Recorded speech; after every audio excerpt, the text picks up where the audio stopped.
So I have an update regarding the NCAA Division III Softball World Series, the Women's College World Series here. I have an update regarding that.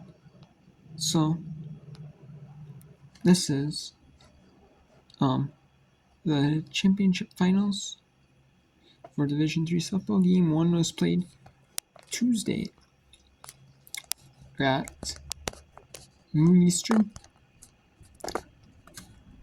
11 a.m. Central. However, Game 2 is supposed to be played at 4 Eastern and 6:30 Eastern, 3 and 5:30 Eastern, or Central Time. It was played at Illinois Wesleyan. However, due to rain, it has moved. Due to a rain delay at Illinois Wesleyan around the campus, like lightning delay, like rain delays. All that have impacted the games being played today.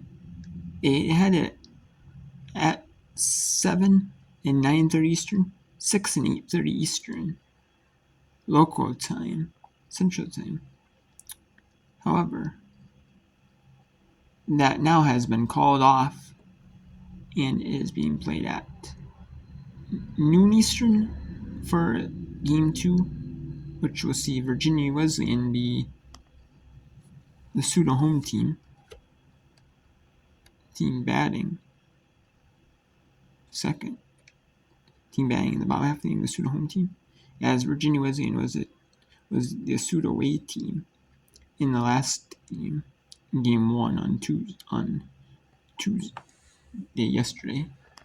And then Trine now is the Trine Thunder are now the road team. So it's only fair, So Trine took Game 1 of the championships finals, best 2 out of 3. They took it 8-1, and the reason it's best 2 out of 3 is because of the fact that the series during the regular season are best 2 out of 3. A series win is considered. You win 2 out of 3 games, play 3 games against one team, Friday, Saturday, Sunday, or you play maybe a game on Friday, 2 on Saturday, or maybe 2 on Saturday, 1 on Sunday. So that's usually how it is. So we have the championship finals will be played then. I'll let you know. I don't think we'll know anything about that till tomorrow. Though honestly, about the Division III Softball World Series or the Women's College World Series. And yeah, so there's 64 Division III teams in this tournament. Now they added it to, like they used to have it to where it was like less teams in 64, like 16, like 32. They used to have like actually less teams in the tournaments. So that's why you see like the super regionals are best 2 out of 3. Or best 2 out of 3.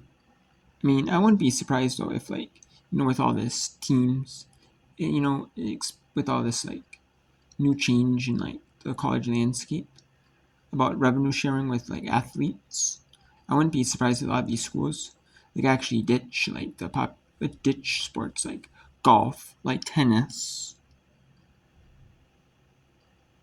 I mean, some of these bigger schools might not ditch sports right away. It might not ditch like sports right away. I mean, or even some of the smaller schools, they probably won't ditch those sports teams right away. They won't. However, I bet you'll see like a lot of these schools, like the smaller Division 1 schools, they might move down to Division 2 actually. Keep all the sports, but move down to Division 2. Or if they want to stay at Division 1 level, they might Like there's some schools that ditch down from Division 1 to Division 3. There was one that did recently for like next season. And then there's some schools that will move down from like Division 1 to Division 2. I could see that happening. Like not maybe at the end of the school year. They might like take a look at sports and like determine, hey, what's Division 1, Division 2, or for 2020, or for 25-26 academic year, or they might, or a lot of these schools might just, if the revenue sharing, I'm not sure when that takes effect, but 25-26 year, say they do revenue sharing, start revenue sharing with athletes. Schools have to. Well then, a certain percentage of like, say that sports revenue, or that whole athletic department's revenue. I mean, it might be more depending on the sport, but but still, or like the team, but still, like still, like you might just do division, you might just keep everything the same for 25-26, and then I could see 2026-27 academic year. I could see that being like a total game change, like a change for lives, schools. Like they might take a look at the revenue stream, but we'll only keep say like football. A lot of these schools might not have. You might not see a lot of sports like football, men's and women's basketball will be common at a lot of schools. You'll see football, men's, women's basketball. I could see sports with like hockey programs, men's, women's hockey. I could see women's volleyball being kept.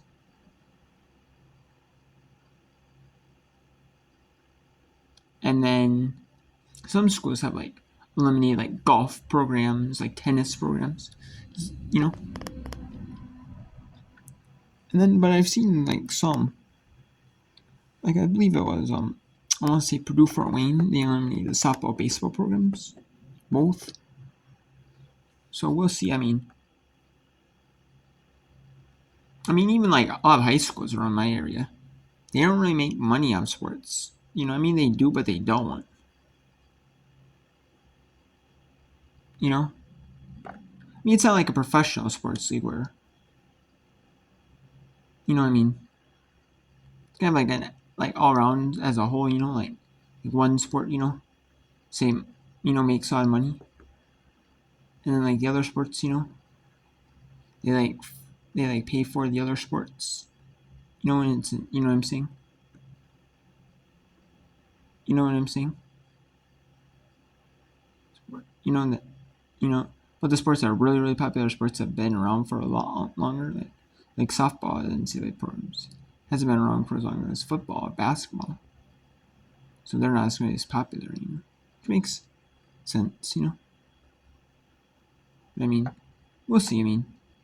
How that changes, but things. So I could see it really shake up the landscape for like the NCAA, but maybe not 25-26, but 26-27. I can definitely see a big shake up.